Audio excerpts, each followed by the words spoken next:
Magandang gabi po sa ating lahat, mga kapatid. Yes, the Lord is faithful. So, patuloy po tayong manalangin sa isa't isa sapagkat ano po ngayon ng pagkakasakit.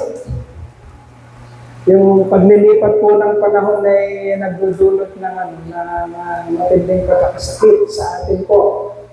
Noong mga nakakarang araw, sabi ni Ate Cora, sila yata, na dali silang lahat, no? Ngayon naman, si Sister May at si Sister Mia, yung mga babae munang nauna. Sana umalis na yung virus na hindi kami nakahawang mga lalaki. So, nandun po yung ngayon, yung virus. Siguro po, mas mainam na pag nandito tayo sa mga ganitong corporate na pagsasama-sama, medyo i-activate ulit natin yung maglalagay natin ng mga mask. Total, mura na lang ang mask ngayon, di ba? Mura na naman. Para hindi magkahawa-hawa. Pwede naman sanang tumayo sila, Sister may konting lagnat lang, pero hindi maganda na makikihabol-bilo sila na meron pong virus. Kawawa naman yung medyo mga bata pa, tsaka yung medyo mahihina ang kawawa. Baka po mahawa. So, panalangin po natin, mga kapatid, ang bawat isa sa panahon po ngayon na matindi po ang pagkakasakit. Ubo, sipon, lagnat, sakit ng ulo, yan yung mga nangyayari po kay Sister May. Okay, magpapatuloy po tayo sa pinagkaloob na mensahe sa atin ng ating Panginoon, the Holy Spirit, the elect, and the spiritual giftings. At nakapokus po tayo mga kapatid, tinutunghayan natin yung pangalawa pong puntos doon, the elect, o yung the identities of the elect, ang pagkakakilanlan ng mga hinirang ng Diyos. Matagal ng debate yan. Sino ba yung mga hinirang ng Diyos? Sino ba yung kanyang mga napili? Lahat ba ng tao ay anak ng Diyos?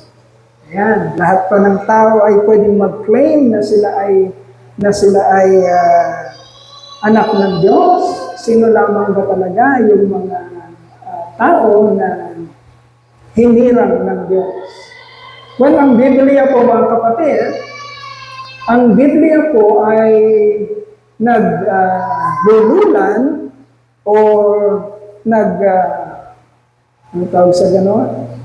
Nagtuturo ng mga senyales po o pagkakakilanlan ng mga taong hinirang ng Diyos.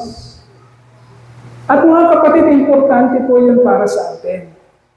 Okay? Yung malaman po natin na tayo po ay kabilang sa mga hinirang ng Diyos. Sa pamamagitan po ng pagtunghay natin at pag-aaral ng mga salita ng Diyos na patungkol, mga kapatid, sa pagkakakilanlan ng mga taong pinili o hinirang ng Diyos noon sa simula pa lamang. So, marami na po tayong pinakitang pagkakakilanlan dito.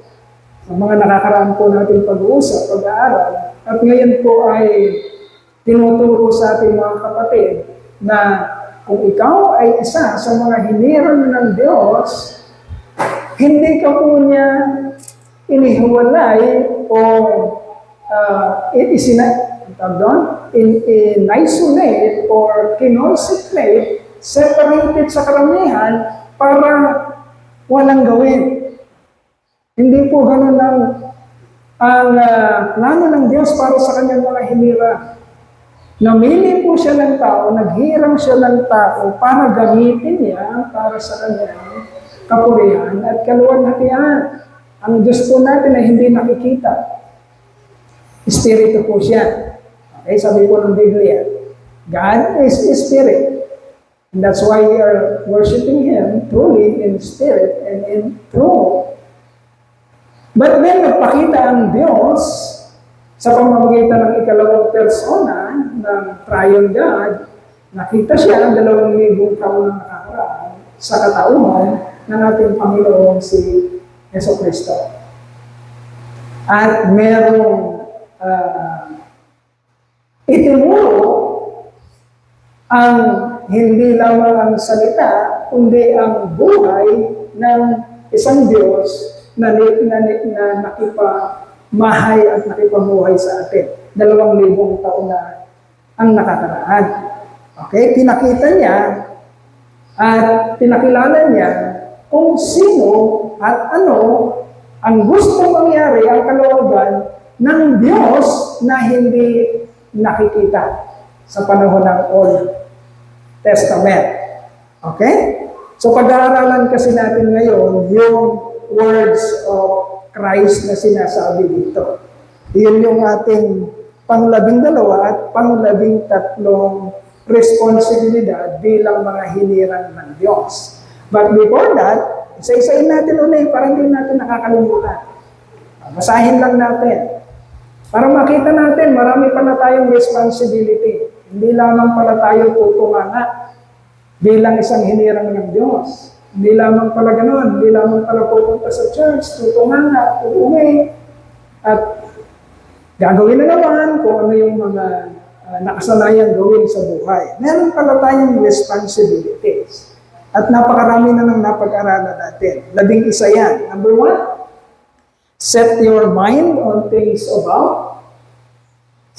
Number 2, set your hearts on things above.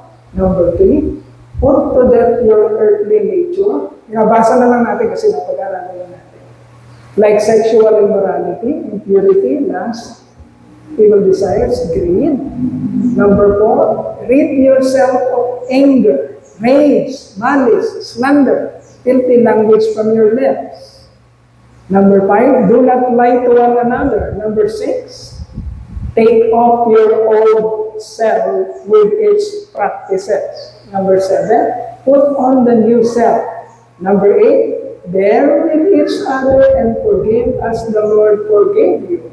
Number 9, put on love that binds everything in perfect unity. Love as the Lord loved us. Number 10, let the peace of Christ rule in our hearts. And then lastly, pinag-aralan natin last Thursday, be thankful. Maging mapagpasalamat. Kailangan hindi natatalo. Yan po yung aral ng inawit po natin kanina. Mga kapatid, ang tunay na hinirang ng Diyos, kagaya siya ng inawit natin kanina. Dapat, ano yung inawit natin kanina? Ha? Ano yung title na? Made me glad. Pero yung laman ng awit na made me glad ay ano po yun? Claim natin sa Panginoon. Dapat gano'n ng isang elect. Ano pang sinabi ng chorus doon? Sabi ng chorus doon, ito ka dapat i-meditate mo mabuti yung sinasabi ng awitin kanina. Sabi ng awitin kanina sa chorus, I will not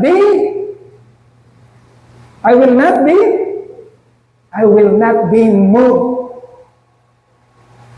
Yun ang inaasahan sa isang hinirang ng Diyos. At yun ang babalikan ng Diyos sa huling araw. Anong sinabi sa Matthew? Those who will stand firm until what? The end will be what? Will be saved. Nakasulat ba yun? So as an elect of God, kapatid, pukawin mo ang iyong isipan. Talagang i-desire mo sa buhay mo ito. Sapagkat ito ang tunay. Ang hinirang ng Diyos, kapatid, meron siyang ganitong kalagayan sa buhay. He will not be moved. Ano ibig sabihin ng he will not be moved? Stand firmly. Matatag ka. Ano ibig sabihin ng he will not be moved? Nakatayo ka dito, hindi ka kayang tinagin, meron ng outside force na napakalakas at gusto kang, pero hindi ka kayang tinagin. You will not be moved. Pastor, paano naman ako hindi mamumove? Anong kapangyarihan meron ako para hindi ako mamove? Yun ang pag-aaralan natin, mga kapatid. Na responsibilidad natin bilang mga hilirang ng Diyos. You will not be moved. Bakit? Because, number 12, yan, the word of Christ is dwelling in you, what? Richly. Pag-aralan niyo kung mabuti ito, mga kapatid. Pakinggan po natin mabuti. Kaya ka hindi napitinag, mga kapatid, kasi napakayaman sa'yo. Mayaman ka saan? Sa salita ng Diyos. All the scripture, but specifically, the word of Jesus Christ. Okay? Kailangan mayaman ka doon. Ano ba yung word of Christ na sinasabi? So, mga kapatid, the early Christians, yung mga nakasabay ni Jesus Christ, the early Christians did not yet have, they cannot access yet the New Testament that we have today. Okay? Yung mga kasabayan ni Jesus Christ. At yung mga medyo, malamang mga hundreds of years, yung mga naunang mananampalataya, hindi pa nila na-access ang nababasa na natin ngayon, the New Testament. Okay? Bakit? Ano ba ang New Testament? Ang New Testament ay ang istorya ng buhay at ng mga salita ni Jesus Christ at ng mga nauna niyang disipulo, apostoles. Okay? So ano lang meron na hawak ang mga early Christians? Ano lang meron sila? Ano lang na-access nila? Yung tinatawag na Old Testament writings, those writings or teachings na tinatawag nating Holy Scripture, Old Testament, ang tawag nila dun is Torah o Tanakh. Yan yung tawag nila doon ng mga sulat ni Moses, yan ang mga Psalms, sulat ng mga naunang mga propeta. Yun ang na-access nila.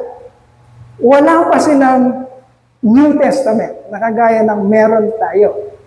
Okay, bakit natin tinatalakay yun? Kasi mga kapatid, ang pinag-uusapan natin ngayon is the word of Christ. Ay, di ba, Pastor? Si Jesus Christ naman, siya rin yung nakikita noon nila Moses. Okay? He was, sabi nga, I am the great I am. Before Abraham was, sabi ni Jesus Christ, I am. Bago pa ipanganak si Abraham, ay ako na. Pero tandaan natin mga kapatid, ang scripture ay nahahati sa dalawang bahagi. Ang Old Testament na humuhula sa padating na tagapagligtas at ang New Testament na nagpatotoo at nag-confirm na ang inihula noon ay tunay na nangyari. Yan ang New Testament. Okay? So kung walang dumating na Kristo, hindi natin pwedeng gamitin katotohanan ang Old Testament. Okay?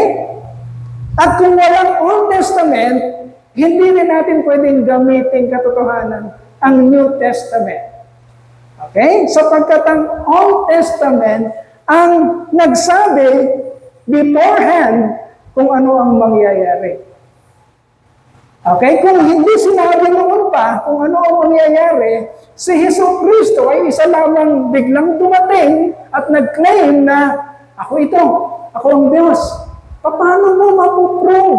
Ituturo niya ang Old Testament kung saan nagpapatunay ang nagtuturo, ang naghuhula ng padating na Kristo.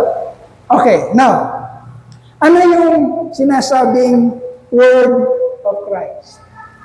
Although some of the early Christians saw firsthand Jesus Christ, the disciples, and what happened during those times, they do not yet have the written records of the New Testament stories. Yang hawak nyo. Matthew, Mark, Luke, John, and the epistles, Acts, and the epistles, and the Revelation. Hindi pa nakasulat. Okay? What they can access is the so-called Holy Scripture or divine words, which we call the Old Testament, the teachings and the writings of the Old Testament. But when Paul says, dito sa pinag-aaralan natin, let the message of Christ dwell among you richly, when Paul says to the early Christians that they must dwell richly upon the word of Christ, Paul actually pertaining to the life and words of Jesus Christ na nung mga panahon na yun ay nililipat-lipat lang ng kwento sa bibig. Okay? Sa bibig pa lang, hindi pa na isusulat. Ano ang meron mga nakasulat noon? Mga letters na pinapadala ni Paul sa iba't ibang church. Pero hindi ito compile. Alam niyo yung compile? Hindi pa ito nagsasama-sama. Kasi yung pag sinabi natin, letters to the Colossians, ang may hawak lang noon, yung mga tiga-Colossas. Letters to the Ephesians, ang may hawak lang noon, yung mga tiga-Epeso. Letters to the Thessalonians, ang may hawak lang noon, yung mga tiga-Thessalonians. Sa panahon natin, na-compile na natin lahat siya. Now, when Paul says, nung sinabi niya that we must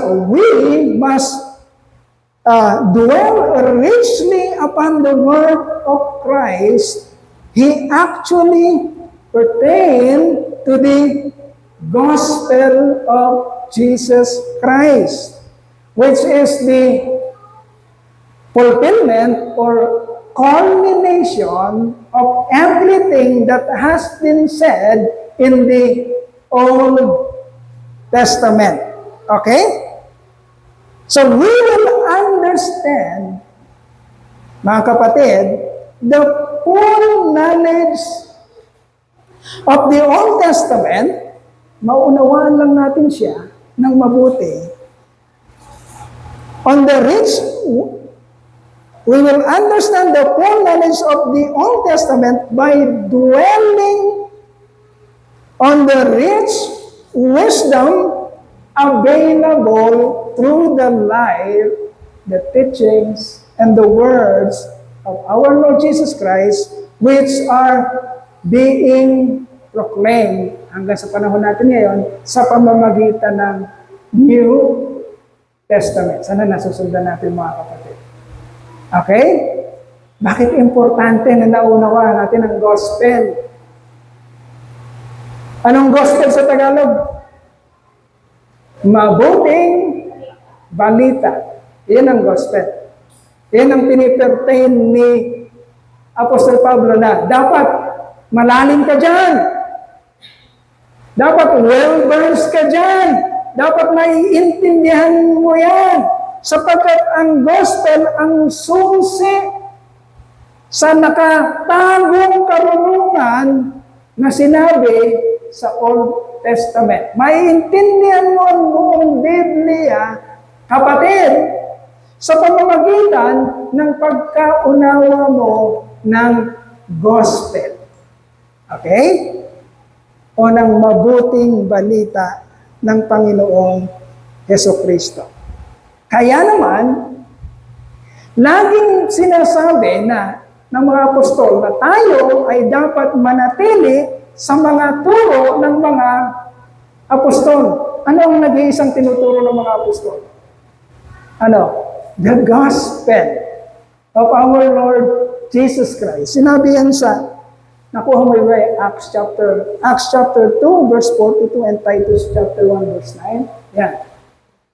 Ito yung mga apostol. They devoted themselves to the apostles' teaching. Okay? Hindi natin masyadong kailangan yung sumunod. And to fellowship and to the breaking of bread and prayer. Saka natin pag-aaralan yun. Ang pinag-uusapan natin, ang mga apostol, mga kapatid, ay nanatili sa aral, sa mga salita ng Panginoong Jesucristo. Ito ngayon ang pinapamanhik sa atin ni Apostol Pablo. At responsibilidad ng mga hinirang ng Diyos. Ano yan? You must dwell richly upon the word of Christ. Ibig sabihin, kailangan intindido mo, kabisado mo ang mabuting balita, ang gospel. Bakit? Diyan mangyayari mga kapatid, yung kinakanta mo kanina na I will not be moved. Ba't hindi ka kayang tibalin? Kasi maliwanag sa'yo ang ibig sabihin ng mabuting balita patungkol sa kagandahang loob ng Diyos sa pamamagitan ng Panginoong Jesucristo. I will not be moved. And I can say with truthful heart, claiming in front of my Lord, my God, I will not be moved. And I can say to the Lord, ano yan? I will not be moved. Ano sunod? And I say of the Lord, you are my shield. Ikaw ang aking tagapagsanggalang. Saan ka pinagsasanggalang ng Lord? I will not be moved. I say of the Lord, you are my shield, my strength, kalakasan, my portion, deliverer, may ano pa? My shelter, strong tower, my very present help in times of need. Okay. Hindi ka natitibag. Dalawa ang titira sa buhay mo, kapatid. Dalawa yan. Pagsubok at ano isa? Temptation. Ano yung temptation sa Tagalog? Tukso. Yan. Kapagsubukan at tukso. Afflictions and temptations. Yun ang sinasabing titibag sa'yo. Yun ang titinag sa iyong pagiging matatag sa Diyos, sa iyong pananampalataya. Yun ang mga ibabalanda sa iyong malakas. Pero hindi ka kayang tibagin ng anumang affliction sa buhay at ng anumang tuksong ipapakita sa iyo ng kaaway. Bakit? Sapagkat maliwanag sa iyo na mamahay sa iyo ng mayaman na mayaman. The word of Christ is dwelling in you richly. Kaya kahit na anong i-offer sa iyo ng kaaway, kapatid, you are not moved. Pero bakit namumove ka? Bakit nagpakita lang sa iyo ng isang makislap na beauty? Namumove ka na, parang hinahatak. Bakit? Bakit nangyayari yun sa'yo? Bakit napakahina mo? Why you are being moved? You are being dragged away from your firm position in Christ. Bakit? Because the word of Christ is not dwelling in you richly. Alam mo yan? Tamad ka? Alam mo yan? Alam mo, hindi ka nagpe-pray bago matulog. Alam mo, pag-gising mo, hindi ka nagpe-pray dahil nagmamadali ka na. nanonood ng salita ng Diyos, alam mo hindi ka nagme-meditate, alam mo wala kang quiet time. How can you say then that you can stand firm and you cannot be moved by any afflictions, by any temptation? Isa lang ang sagot at hindi tayo magliligoy-ligoy, kapatid. It is your responsibility as an elect of God to stand firmly, steadfast, cannot be moved by dwelling richly upon the Word of Jesus Christ. Bakit konting pagsuot lang, iyak-iyak ka na? Parang wala ka ng pag-asa. Bakit? Because you are moved. Bakit namumove ka? Because you do not dwell richly upon the Word of Christ. Bakit ang mga apostol, kaya ni Esteban, nahuli nila Apostol Pablo. Si Apostol Pablo nagsasalita dito. But before this, si Apostol Pablo, nung pangalan niya ay Saul, hinahunting niya ang mga disipulo ng Panginoon. At nahuli nila si Esteban. Nung mahuli nila si Esteban, bakit si Esteban? Nung mahuli siya, hindi siya nanginig at umiyak na parang bata. Huwag niyo po akong patayin. Huwag po, kawahan niyo po ako. Walang nakasulat na gano'n. Ang nakasulat doon, nakangiti siya sa langit habang tinatamaan ng mga bato, steadfast, nakangiti, at ang sinasabi ng kanyang bibig, patawarin niyo po sila. Hindi nila alam ang kanilang ginagawa. Pero siya nakangiti. Kahit siya nasasaktan, kahit pangit ang kalagayan sa paningin natin, sa paningin ng madlang people, alam niya kung anong kapupuntahan niya. Why? Because he dwells richly upon the Word of Christ. That makes the difference, mga kapatid. Dwelling richly upon the Word of Christ is the key, susi, to wisdom and understanding. Now, if you have wisdom, ano yung wisdom sa Tagalog? Karunungan. Iba po yung katalinuhan, ha? Yung katalinuhan can be acquired. Marami tayong pinagpapasalamat. I-present natin dito ang mga bata natin sa church. Dahil ang mga bata sa church, lahat halos may award. Yung mga nakagraduate may award. Meron silang intelligence. Okay? Katalinuhan. Yung katalinuhan can be acquired here in this planet Earth. Pakinggan niyo mabuti. Baka kasi tingin niyo matalino kayo, naka-acquire kayo ng katalinuhan sa mundo, pero isang araw, hindi magagamit ang katalinuhan na yan dahil babalungkunin ng Diyos lahat ng anuman sa mundo ito. Okay? Pastor, hindi na tayo may matalino. Hindi natin sinasabi yun. Okay? Tinutuhid lang natin na ang katalinuhan na yon pwedeng hindi mag-matter sa buhay na walang hanggan. Anong magmamatter sa buhay na walang hanggan? Wisdom. Karunungan. Kaya ang utos sa atin, dwell richly upon the wisdom of the Word of Christ. Karunungan na hindi na-acquire sa mundong ito, kundi ibinibigay sa mga hinirang ng Diyos. At ang katalinuhan na meron ka ay hindi mo magagamit sa kapagsabukan. Okay. Example. Ito yung magandang babae.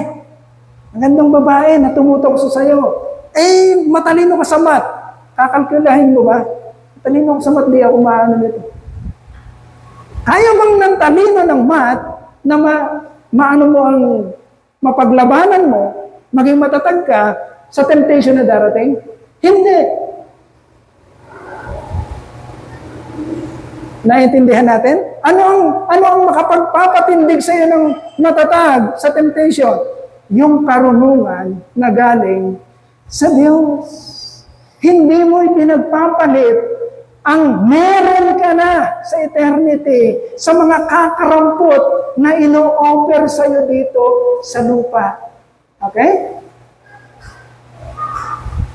Pag bitbit-bitbit mo na yung 2 barang ginto na alam mong napakalaki ng halaga at inoperan ka ng isang tambak na bakal, sinabi sa'yo, yan, sa'yo na, pagbili mo sa junk shop, iwanan mo yung dala mo, anong sasabihin mo? Sa'yo na yung bakal mo.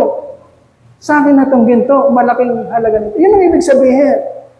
Alam mo kung anong meron ka, kaya hindi nagtatagumpay sa'yo yung mga mumunting temptation dito sa sanlibutan.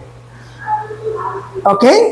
Wisdom and understanding makes your life peaceful, makes your life easy. Okay? Understand this, mga kapatid. Ang pinakamahirap sa lahat ay ang makaunawa. Okay? Yun ang pinakamahirap sa lahat, yung maunawaan mo. Bakit? Kasi ang Lord ang nagbibigay sa iyo nun, sa pamamagitan ng kanyang mga salita. Yun ang pinakamahirap sa lahat. Pero once na maunawaan mo na, napakadali ng kumilos. Ang tunay na hinirang, madali sa kanyang magbigay, tama mali. Ang tunay na hinirang, madali sa kanya maglampaso dito, maubos ang pawis niya. Tama, mali. Ang tunay na hinirang, may excitement sa pagpunta dito sa church, pag-awit, pagpupuri sa Panginoon. Yun ang tunay na hinirang. Madali sa kanyang gawin yan. Bakit? Bakit? Nauunawaan niya. Bakit may mga taong sinasabing Kristiyano pero punta lang ng church? Ba't hirap na hirap pumunta ng church? Minsan nandyan, minsan wala dyan. Maraming katwiran. Bakit? Walang understanding. Hindi naalaman dito kung anong ibig sabihin ng kanyang ginagawa. Kaya inuutusan ka bilang hinirang ng Diyos, you must dwell richly upon the Word of God for you to have understanding, for you to have wisdom that makes your life easy. Okay, dali mong magdesisyon. Magbibigay ba ako o hindi? Magkano ba bibigay ko ano? Pag meron kang wisdom, pag meron kang Holy Spirit, alam mo kaagad. Sasabihin kaagad ng Lord sa'yo, magbigay kang 500. Yan ang ihulog ko dyan, 500. Wala lang. 500. Mabilis. Kasi naiintindihan mo. Dahil meron kang wisdom na galing sa mayaman sa iyo. Nagdudwell sa iyo. Okay, yan ang number 1, mga kapatid. Kaya naman, eto, magbantayan tayo mga kapatid. Bantayan natin ang isa't isa. If your church, if the church, say, na tayong lumabas, Truth and Life. If the Truth and Life Christian Church of Orion, ito, if the church or the pastors, meron kami mga pastor dito, 4 kami, Pastor Jonathan, si Pastor Boyet, si Pastor Sunny na pinagpipray natin, at mga elders. If the pastors and the leadership of this church where you belong is not dwelling richly upon the word of Christ, if we are not communicating, teaching, talking about, centering our studies, centering our lives, hindi natin tinuturo na tayo ay mag-focus sa Word of Christ o sa Gospel, mga kapatid. Kung hindi nangyayari yan sa church, manginig na tayo ngayon. Manginig na tayo. Bakit? Miserableng buhay ang naghihintay sa atin. Kung ang mga leader dito ay ang tinuturo ay patungkol sa sarili. Puro lahat patungkol sa sarili. Anong ginagawa niya, anong mga achievements siya, anong kayabangan meron siya, anong mga nagagawa niya para makasunod kayo. Kung yan ang tinuturo dito, miserableng buhay ang naghihintay sa ating lahat. Kaya magbabantayan tayo, mga kapatid.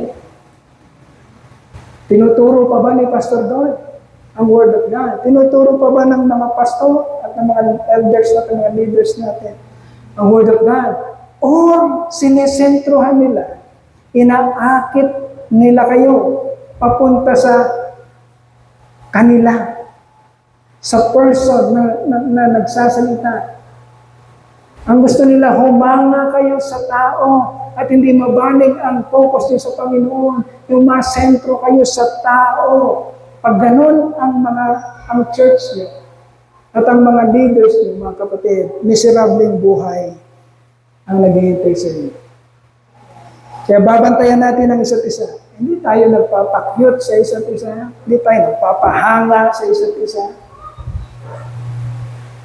Gusto ng Diyos na ilabas sa atin ang buong katotohanan na mapapakinabangan natin, mga kapatid, sa takdang panahon ng pakikita natin ng Panginoon. Wala tayong ibibida sa church.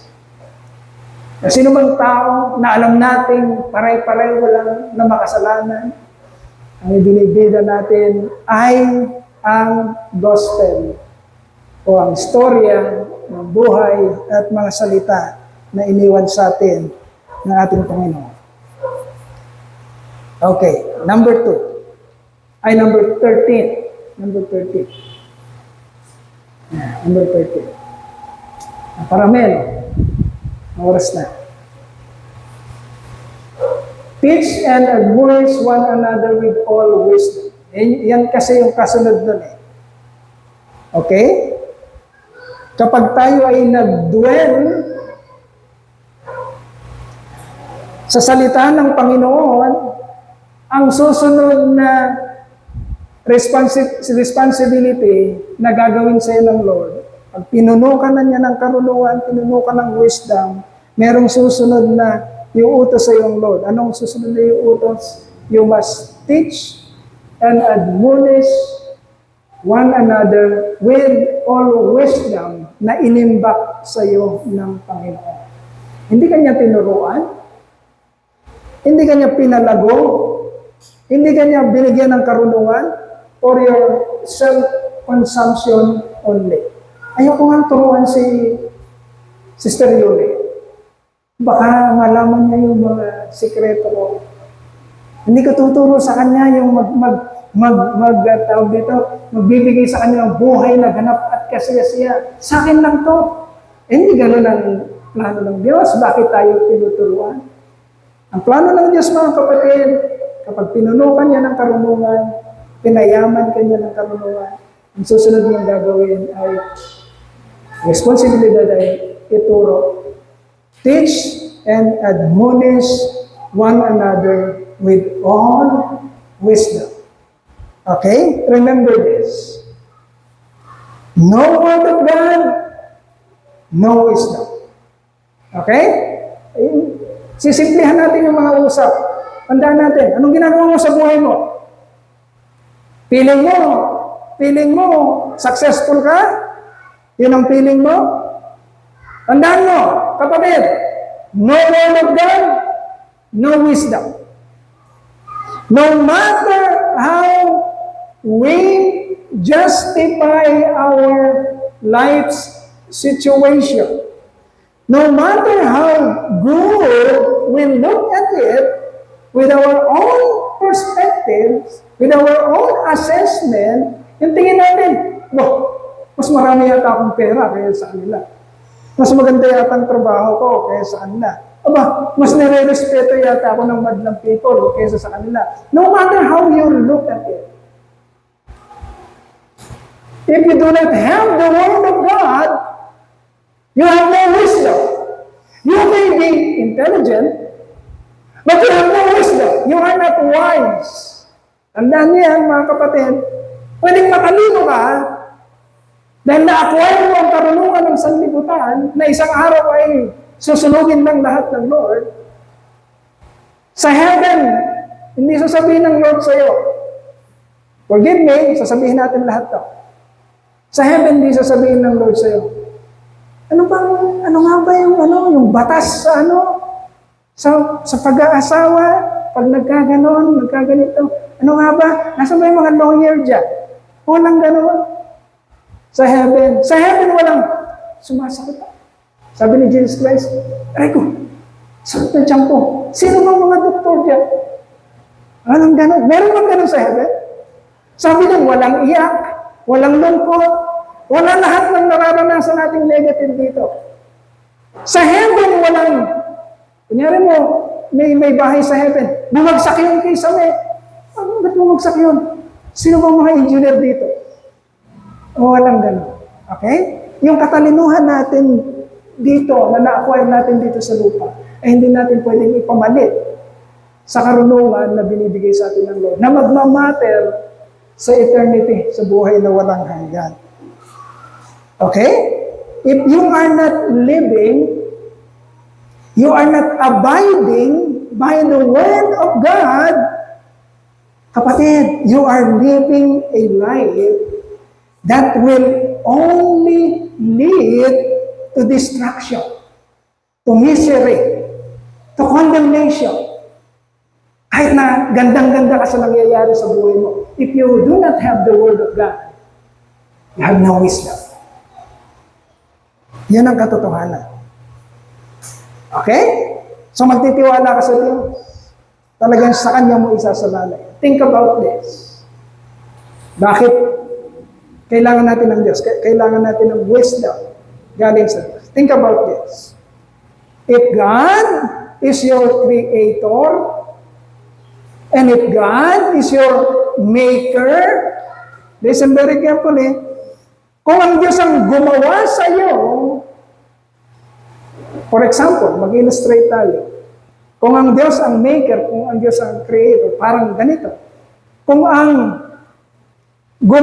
kung ang isang sasakyan ay ginawa ng isang kumpanya like Mitsubishi, sinong nakakaalam ng mga pyesa at ng mga detalye para umandar ng maayos yung sasakyan na yun? Sino nakakaalam?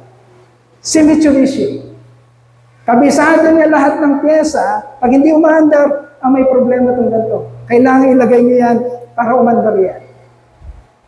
Si Mitsubishi nakakaalam ng, hindi yan gasolina. Diesel yan. Kinargahan mo ng gasolina eh. Hindi talaga andar yan. Dapat ang kinarga mo dyan, diesel. Sino naghahawak ng manual at gumawa ng manual at gumawa ng detalye ng isang creation? The Creator. Okay? Siya may hawak ng manual. If God is your Creator, if God is your Maker, then He knows exactly. He holds the manual of His creation. How it will work. How it will fail. Kaya kung matalino ka, kapatid, hindi ikaw ang nagsasabi na, itong buhay, itong gusto ko, itong plano ko. Kung matalino ka, lalapit ka sa Creator mo na may tangan-tangan ng manual ng buhay mo kung paano tatakbo ang buhay mo ng smooth at maayos. Okay? If God is the architect, if God is the planner, then He is the one who has drawn, siyang gumuhit, siya nagplano kung gaano kaganda matatayo ang buhay mo. Okay? Hindi ikaw. Sino may hawak ng blueprint? Yung arkitekto. Kapag may nakikitang palso, sasabihin ng arkitekto, oops, hindi yan dapat yan. Yung pundasyon na yan, dapat nandito, hindi dapat nandyan, sapagkat alam ng arkitekto kung ano yung dinesign niya. Okay? If God is the architect of your life, kapatid, then He is the one who has drawn the blueprint of your life.